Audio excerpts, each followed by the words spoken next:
जितिया माई की जय। जिमुत वाहन भगवान की जय। जितिया की कथा। एक गांव में एक किसान रहता था। उनके दो बेटे थे। बड़े बेटे का नाम था सोनू और छोटे बेटे का नाम मोलू। किसान बढ़िया से अपना गुजर बसर करता। दोनों बेटों के साथ, पत्नी के साथ धीरे धीरे समय व्यतीत हो रहा था। अब किसान के दोनों बेटे बड़े हो गए। किसान को बेटों की शादी करने के लिए सोची और देखते ही देखते बड़े बेटे सोनू की शादी कर दी गई। और बढ़िया घर में करने के बाद धीरे धीरे 3 साल बीता,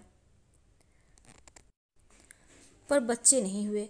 अब ये बात गांव में फैल गई कि उनके बच्चे नहीं हैं। उनकी पत्नी खुशी खुशी रह रहे थे। दूसरे बेटी मोलू को भी शादी हो गई। अब किसान ने देखा कि मोलू के शादी कर दें और पत्नी से कहा, चलो अब मिलजुल कर दोनों अपने अपने घर बसाएं और अपने खुद से रहें। और किसान और उनकी पत्नी दोनों का कुछ दिनों के बाद देहांत हो गया।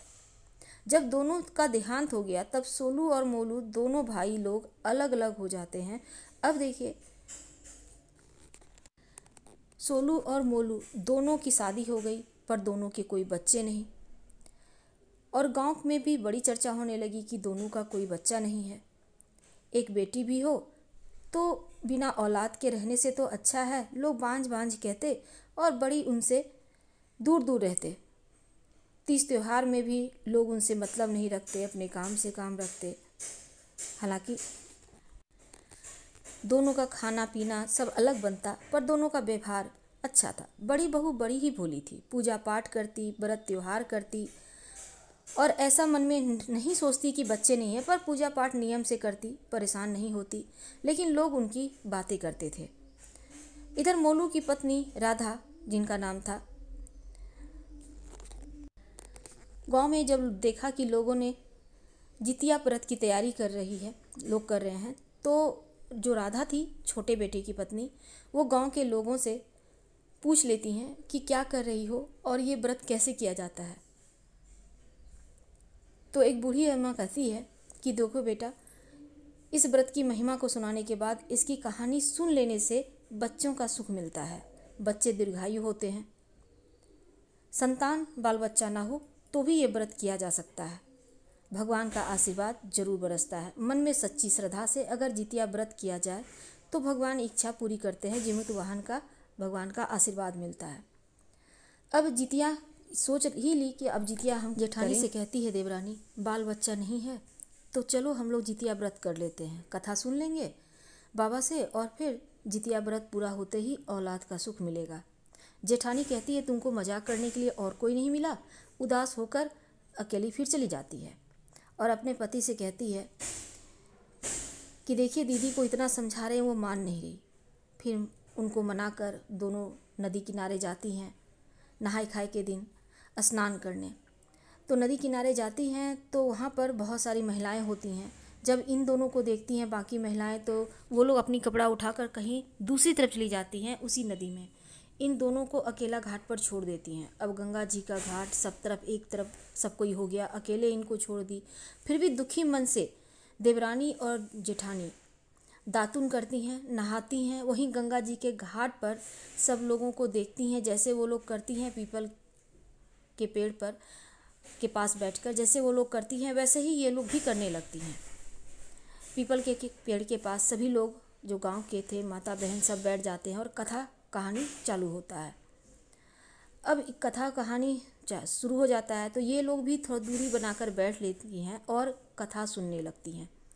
कथा दूर से सुन रही थी, उतनी अच्छे से सुनाई नहीं दे रही थी। थोड़ा दूर बैठ के सारा कथा कहानी फिर भी सुनती हैं। कथा कहानी सुनने के बाद जितिया माई, हमको कोई औलाद नहीं है, आप ज़रूर दीजिए।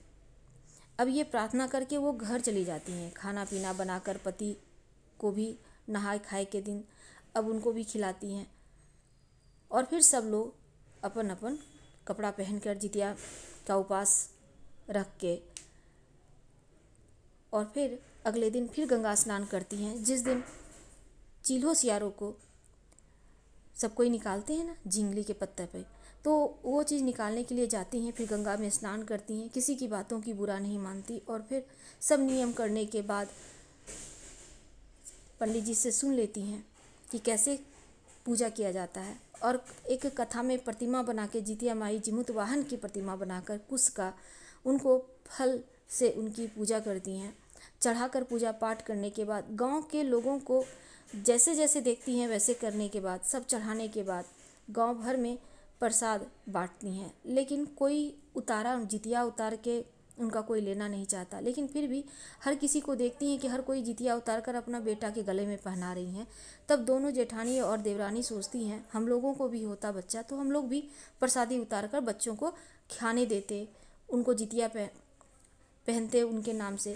अब वो दोनों घाट पर बैठकर रोने लगती हैं। गांव भर के लोग सब कोई चले जाते हैं, उपवास नियम से भूखे प्यासे सब लोग अपने अपने घर जाकर उपवास तोड़ते हैं। अब ये दोनों बैठकर रो रही होती हैं। एक कौआ और कौविन के अंडे से फूटकर आज ही के दिन, जितिया के दिन, बच्चे निकलते हैं। कौवी 7 दिन से सेव रही थी अंडे को, भूख बड़ा तेज लगी थी। कौवी से कहते हैं कि कौवा तू मेरे लिए कुछ खाने के लिए ले आ। तो कौवा को कहता है दूर तक कोई दाना नहीं दिख रहा है। तब कौवी कहती है जाओ नाले के पास कुछ न कुछ मिल जाएगा पड़ा हुआ। अब वो दोनों घूमते हैं, बच्चों का ध्यान एक रखता है, एक जा रही है, कौवा जा रहा है कि कुछ खाने के लिए ले आएंगे, भूख बर्दाश्त नहीं हो रहा है कौवी से। तब उड़ते उड़ते कौवा गंगा जी के घाट पर पहुंच जाता है। वहीं पर देखता है कि पूजा के बहुत सारे लोग इकट्ठा हुए थे, पूजा के लिए कुछ ना कुछ तो मिल ही जाएगा। थोड़ा दूर हटकर देखता है कि एक प्रतिमा बनी हुई है, वहाँ पर पूजा पाठ करके सामान रखा हुआ है, फल रखा हुआ है। कितना जो यहाँ पर जितिया व्रत में जो जेठानी देवरानी पूजा करी थी तो सारा कुछ रखा हुआ था। अब वो यहाँ पर पेट भर के कौवा खा लेता है और कौवी के लिए लेकर जाता है। और जब कौवी के लिए खाना जाता है तो कौवी कहती है जरूर कोई बड़ी दुखियारी होगी जो संतान रहित फल चढ़ाई होगी। संतान नहीं होने के कारण फल तो चढ़ाई पर संतान को खिला नहीं पाई। कोई न कोई औरत जिसका बच्चा नहीं होगा। आज हम भूखे पेट हैं, 7 दिन से बच्चे हुए हैं मेरे भी, हम दुआ देते हैं कि उनका पूजा पाठ सफल हो। और वो वहाँ से उठती हैं और जाकर अपने घर जाकर फिर वो अपना व्रत तोड़ती हैं और खा पी कर पति को खिलाकर आराम से सो जाती हैं। अब जो कौवा थे वो गंगा जी के घाट से तरह तरह के चीज़ों को लेकर आता है, कौवी को खिलाता है, कौवी भरपेट खाती हैं। 3 दिन पेट भर के खाने के बाद तीसरा दिन अब कौवा से कौवी कहती है अब आप बच्चा को देखो, हम जाते हैं अनाज की खोज में। तीसरा दिन हो गया। अब कौवे जाकर गंगा जी के, कौवी जो है वो घूम रही थे, वहाँ पर फिर से बहुत सारे लोग आए, नहाए धोए और देखते हैं कौवी कि ये जो देवरानी जेठानी है ये लोग अलग घाट पे होती हैं, बाकी सारे गांव वाले एक अलग घाट पर पूजा पाठ करके जितिया माई जिमुत वाहन भगवान को देखकर खुशी खुशी, जब घर लौट खुशी तो होती है तो देखती हैं रास्ते में कौवा कौवी का घोंसला जिसमें से अभी अभी बच्चे बाहर निकले थे। कौवा कौवी और बांझिन की ये जो रुला देने वाली कहानी है ये कई कहानी को में से मिलाकर बनी हुई है और ये शिव चर्चा से भी जुड़ी है। तो एक जंगल में कौवा कौवी रहते थे, वे दोनों प्रेम से रहते थे। अब परिवार का पालन पोषण करते पास के ही गांव में एक बांझ स्त्री रहती थी। अब ये जो जेठानी देवरानी थी, जो देवरानी थी वो ज़्यादा दुखी रहती। बांझ तो थी, रोज़ नहाने आती और बहुत सारे लोग उनको बुरा भला कहते थे, उनका तिरस्कार करते हुए मानते थे कि हर सुबह अगर बांझ का चेहरा दिख जाए तो दिन खराब होता है। अब एक दिन गांव में शिव चर्चा हो रहा था। शिव चर्चा के बाद प्रसाद वितरण भी किया जा रहा था, लेकिन बांझ के हाथ में प्रसाद लेने से सब लोग कतराने लगे बांझ के हाथ से। अब उसे अपशकुनी भी कहने लगे। अब बांझ स्त्री यह देखकर बहुत दुखी हुई। उसने सभी को बहुत मनाया लेकिन कोई भी उसकी बात सुनने को तैयार नहीं थी।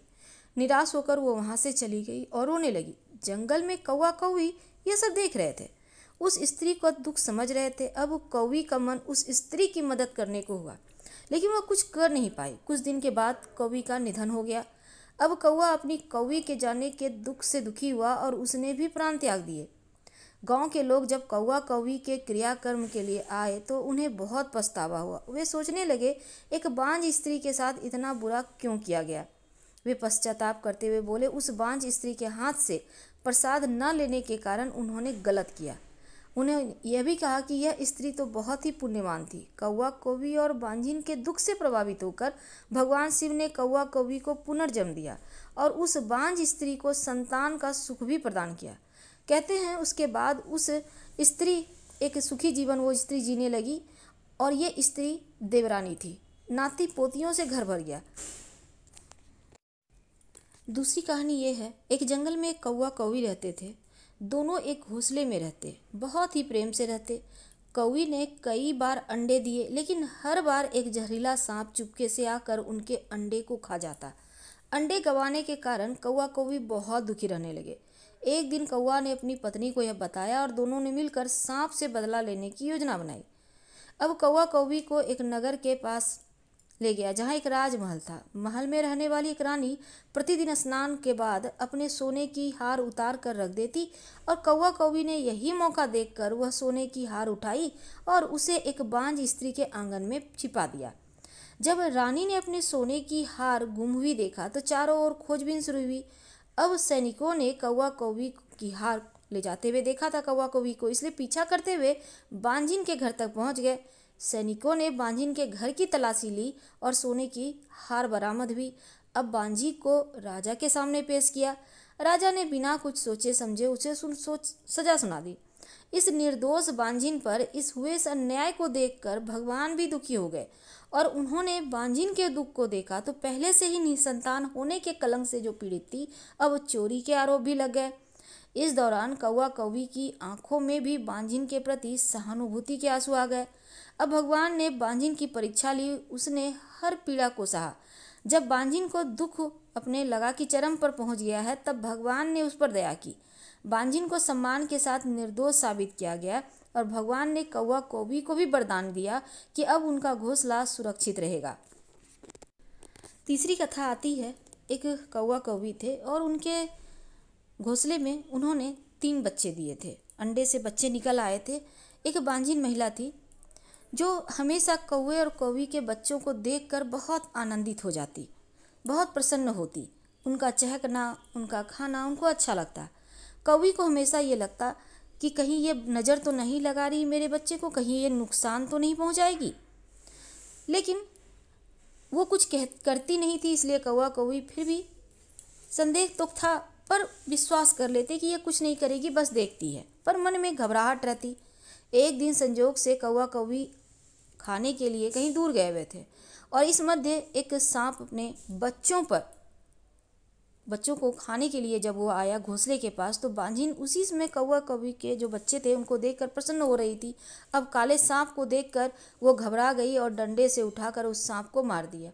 और जब कौवा कौवी वापस लौटे तो बांझी की इस चीज़ को देखकर जब बच्चे ने बताया कि आज उस स्त्री ने हमें बचा लिया उस सांप से, तो कौवा कौवी प्रसन्न होते हैं और उनको बांझिन स्त्री को आशीर्वाद देते हैं, जा तुझे संतान का सुख मिले। और इसके बाद 9 महीने के बाद उस बांझिन स्त्री ने संतान का सुख पाया।